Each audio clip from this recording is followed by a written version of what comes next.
যুক্তরাষ্ট্রের new York শহরের ম্যানহাটনে বন্দুকধারী গুলিতে নিহত পুলিশ কর্মকর্তার পরিচয় প্রকাশ করা হয়েছে। স্থানীয় পুলিশ বিভাগের তথ্য অনুযায়ী তিনি বাংলাদেশি নাগরিক। অ্যাসোসিয়েটেড প্রেসকে পুলিশ কমিশনার জেসিকা টিস বিষয়টি জানান। নিহত অফিসার হলেন দিদারুল ইসলাম। ৩৬ বছর বয়সী এই যুবক বাংলাদেশ থেকে আসা একজন অভিবাসী। তিনি নিউ ইয়র্ক সিটিতে ৩.৫ বছর ধরে পুলিশ অফিসার হিসেবে দায়িত্ব পালন করেছিলেন। পুলিশ কমিশনার জেসিকা টিস এক সংবাদ সম্মেলনে বলেন, দিদারুল মারা গেছেন। তিনি একজন বীর। তিনি বিবাহিত ছিলেন এবং তার ২টি ছেলে রয়েছে। তার স্ত্রী তাদের ৩য় সন্তানের মা হতে চলেছেন।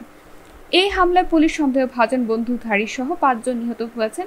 স্থানীয় সময় সোমবার সন্ধ্যায় এই হামলা হয়। আইনশৃঙ্খলা রক্ষাকারী বাহিনী জানিয়েছেন, সিসি ক্যামেরার ফুটেজের মাধ্যমে তারা সন্দেহভাজন বন্দুকধারীকে শনাক্ত করেছেন। ধারণা করা হচ্ছে হামলার পর গ্রেফতার নিশ্চিত জেনে তিনি আত্মঘাতী হয়েছেন।